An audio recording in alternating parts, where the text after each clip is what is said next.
નમસ્કાર, હું છું ગોપી ડાંગર. નિર્ભય ન્યૂઝ. આપણી સાથે હિરલબેન જાડેજા અત્યારે જોડાયા છે. કુતિયાણાના હેલીબેનનો થયો છે. કાંધલ જાડેજાનો ઉદય થયો છે અને કાંધલ જાડેજા કુતિયાણા રાણાવાવ આ બંને જીતી ગયા છે. ધારાસભ્ય તો હતા જ તેઓ કુતિયાણાથી, હવે નગરપાલિકા પણ જીતી રહ્યા છે. હિરલબા જાડેજા જોડાયા છે. હિરલબા, આ જીતને કઈ રીતે જોઈ રહ્યા છો? બસ બેના, જો અમે સ્વૈચ્છિક રીતે એવું નક્કી કર્યું છે કે વિજય સરઘસ એટલે કોઈ ઓપન જીપમાં કે એવું કઈ બેસીને નીકળવું નથી. બસ લોકોનો આભાર માનવા માટે અમે બધા ગાડીઓમાં બધા સભ્યો સાથે બેસી અને બસ બધાના હાથ જોડીએ છીએ અને અમારું આ રીતનું વિજય સરઘસ સિમ્પલ રીતે અમે કર્યું છે. પણ હિરલબા, હવે જવાબદારી વધી જશે, કારણ કે જે 30 વર્ષનો વિકાસ અમે કહેતા હતા તે નથી કર્યો. જો જવાબદારી વધી છે ને, જ્યારે મતદાતા હોય અમારા ઉપર પૂર્ણ વિશ્વાસ મૂક્યો છે અને અમે એક જ વાત કરી હતી કે કચરો સાફ કરવો હશે તો તમને અને વિકાસની વાત કરવી હશે તો તમારે અમને મત આપવો જોઈએ. અને અમે એક તક, જે મેં આપની પાસે પહેલા પણ વાત કરી હતી કે એક તક અમે માંગી છે અને મને વિશ્વાસ છે કે કાંધલ જાડેજાએ એક તક માંગી હતી ત્યારે કાંધલ જાડેજાને એ એક તક આપી હતી અને એના કારણે આજે ત્રીજી ટર્મથી કાંધલ જાડેજા અહીંયા જીતી રહ્યા છે. અને એ જ વિશ્વાસ સાથે લોકોએ અમારા ઉપર પૂર્ણ ભરોસો મૂક્યો છે અને લોકોના ભરોસાને હવે અમારે પાર પાડવો એની રણનીતિ અમે ગઈકાલથી જ શરૂ કરી દીધી છે. અમને વિશ્વાસ હતો કે અમે એ કારણે અમે લોકોએ તૈયારી ફૂલ કરી લીધી છે અને હવે સૌથી પહેલા આ જે કઈ પ્રક્રિયાઓ છે પૂર્ણ થાય એટલે આ વિકાસનું જે કાર્ય અહીંયા અટકીને પડ્યું છે એને અમારે વેગવંતુ બનાવવું છે. પણ હિરલબા, તમને એવું લાગે કે રામબીબેને જે ધમકી આપી એ ધમકીનું પરિણામ લોકોએ તમને મતમાં આપ્યું? જો બેન, સત્યનો હંમેશા વિજય હોય. મેં આપને કીધું હતું ને કે અમે ગેંગ નથી. એ લોકોએ બોલીને બતાવ્યું તો એ લોકોએ અમને ધમકીઓ આપી હતી તો લોકોએ મતદાતાઓ એનો જવાબ બહુ સારો આપ્યો. મારે કઈ જવાબ એના માટે આપવાનો જ નથી થતો. મેં તો તે દિવસે ધમકી નથી આપી ને આજે પણ નથી આપતી, કારણ કે જીતીએ ને ત્યારે હંમેશા ઈશ્વરે અમારા ઉપર આશીર્વાદ વરસાવ્યો છે અને એ આશીર્વાદ એટલા માટે વરસાવ્યો છે કે ઈશ્વરે અમને એના પ્રતિનિધિ તરીકે મતદાતાઓ દ્વારા અમને ચૂંટ્યા છે. એટલે હવે ફક્ત ને ફક્ત જે મતદાતાઓએ અમારા ઉપર વિશ્વાસ મૂક્યો છે એ વિશ્વાસને અમારે પૂર્ણ કરવાનો અને જે ગેંગ હતી, જે વર્ષોથી જે લોકો ત્રાસમાં હતા, એ ત્રાસમાંથી આ લોકો મુક્ત થયા આજે અને આગળ જતા પણ આ વિસ્તારમાં વિકાસને એટલો બધો વિકાસ કરી અને લોકોને બતાવવું છે. કારણ કે ભગવાને અમને ખૂબ જ આપ્યું છે બેન, એટલે ક્યાંય પણ ભ્રષ્ટાચાર હવે નહીં થાય. આ મારી ગેરંટી છે આપને.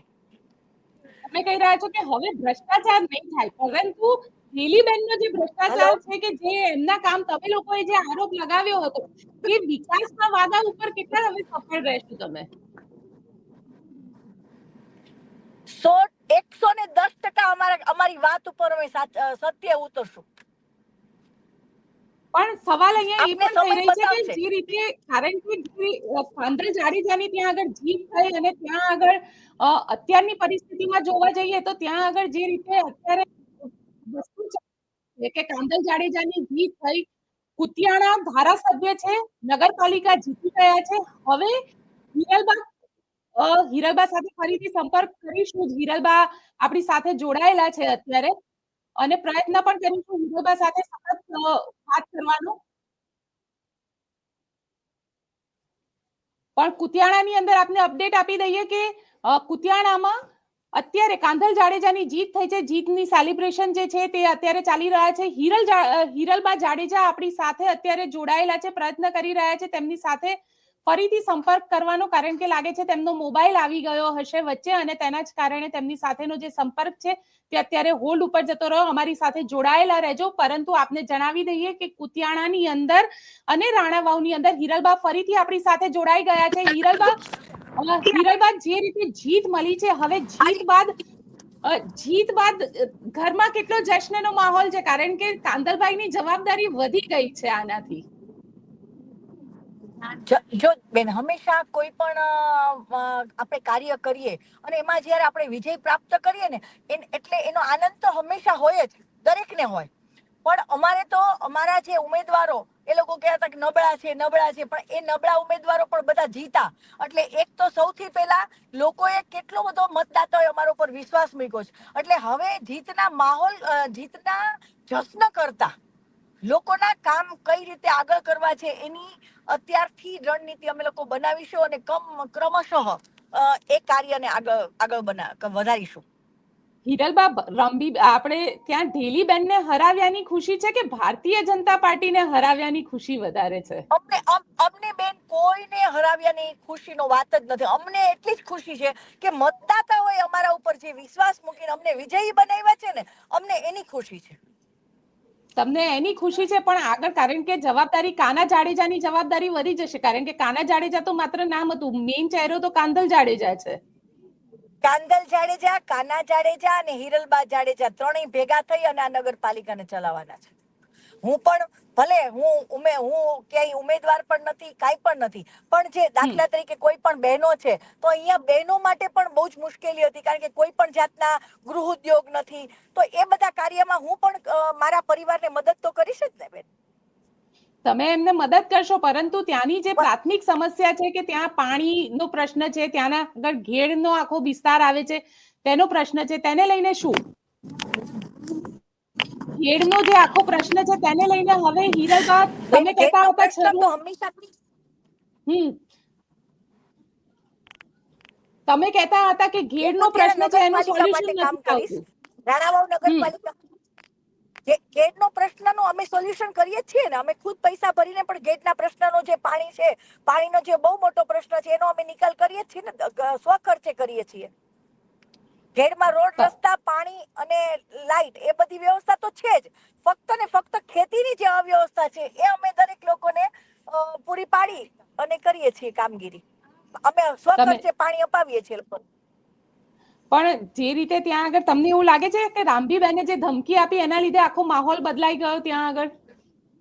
બેન કોટડા ગેંગ સાચી પણ વાત આવી છે, ગઈ હતી, સાચી પાકિસ્તાનની વાત ચર્ચા થઈ હતી.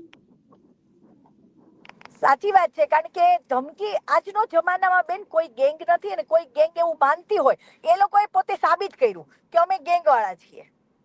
બરાબર, એ લોકોએ દાદાગીરી, લુખાગીરી ઘણું બધું કર્યું. છેલ્લા દિવસે અમારા ઉમેદવારોને પણ ત્યાં જઈ અને દબાવતા હતા કે તું જ અમારો દુશ્મન છે, આજથી અમે આમ કરશું, તેમ કરશું. એટલે એ લોકોએ ખૂબ દબાવવાના પ્રયત્ન કર્યા, પણ છતાંય સત્યનો વિજય થાય છે હંમેશા. અને હંમેશા એક વાત નક્કી છે કે માણસ પણ હવે છે ને સમજે છે. અને અમે અમારી ક્યાંય ગેંગની કોઈ વાત જ નથી કરી, અમારી કોઈ ગેંગ છે જ નહીં. અમે લોકોના કાર્યથી જ અમારું નામ છે. એટલે અને એ કાર્ય કરી બતાવીશું એટલે લોકોમાં અત્યારે જેટલા દિલમાં છે એના કરતા ડબલ દિલમાં વસશું.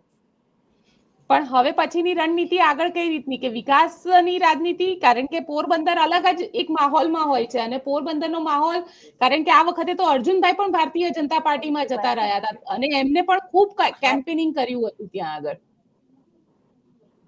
બેન, કોંગ્રેસમાંથી ભાજપમાં જવું એ એમનો પ્રશ્ન, એમનો પર્સનલ પ્રશ્ન છે.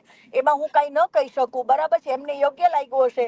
અત્યારે ભાજપની લહેર છે એટલે દરેક વ્યક્તિને એવું થતું હોય કે આપણે ભાજપ સાથે જોડાઈએ.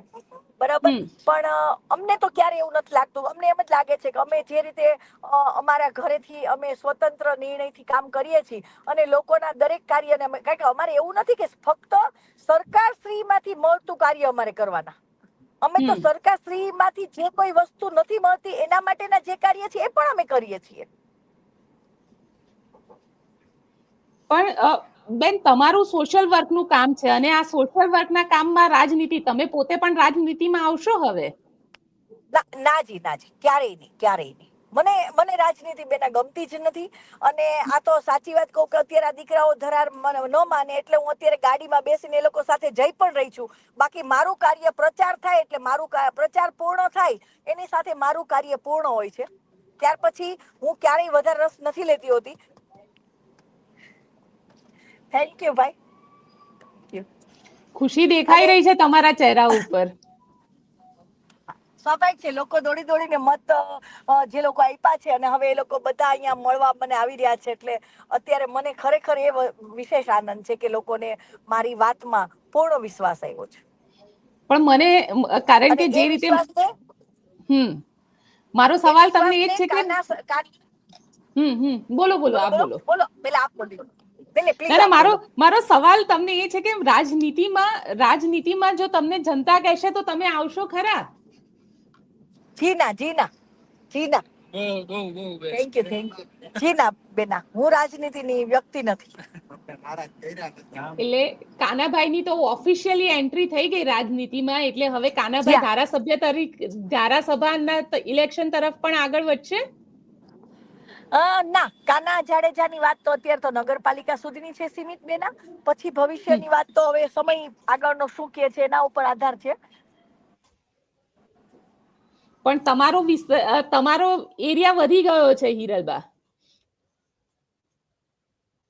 હિરલબા આપણી સાથે જોડાયેલા છે. હિરલબા સાથે ચર્ચા કરતા રહીશું, કારણ કે લાગે છે એમનો ફોન આવી ગયો છે, એટલે ફોનના કારણે તેમને જે સ્ક્રીન છે અત્યારે બ્લેક થઈ ગઈ છે. પરંતુ આપને જણાવી દઈએ કે હિરલબાને જ્યારે પૂછ્યું કે રાજનીતિમાં આવશે કે નહીં આવે, ત્યારે હિરલબાએ કીધું કે ના, હું રાજનીતિમાં નહીં આવું, પણ કાના જાડેજા જે અત્યારે નગરપાલિકા જીતેલા છે અને નગરપાલિકાની બાદ ધારાસભ્યની ચૂંટણી માટે અત્યારે કહી રહ્યા છે કે માત્ર નગરપાલિકા તેમના ટાર્ગેટ ઉપર છે, આગળ હજી વિચાર નથી કર્યો. પણ સવાલ અહીંયા એ ઉભો થઈ રહ્યો છે કે જે રીતે ઢેલીબેનનું અસ્ત થયો છે અને ઢેલીબેન 30 વર્ષથી ત્યાં આગળ શાસન કરી રહ્યા હતા. ઢેલીબેન અને તેમના દીકરા વિક્રમ, આ બંનેની જીત થઈ છે, પરંતુ ક્યાંક ને ક્યાંક આ જે જીત છે એ જીત ઢેલીબેનની એટલા માટે પણ ફીકી છે કેમ કે નગરપાલિકા જે છેલ્લા 30 વર્ષથી તેમની હતી, તે નગરપાલિકામાં હવે તેમની હાર થઈ છે અને ત્યાં આગળ કાંધલ જાડેજાની જીત થઈ છે. એટલે આના ઉપર ચર્ચા કરતા પણ રહીશું અને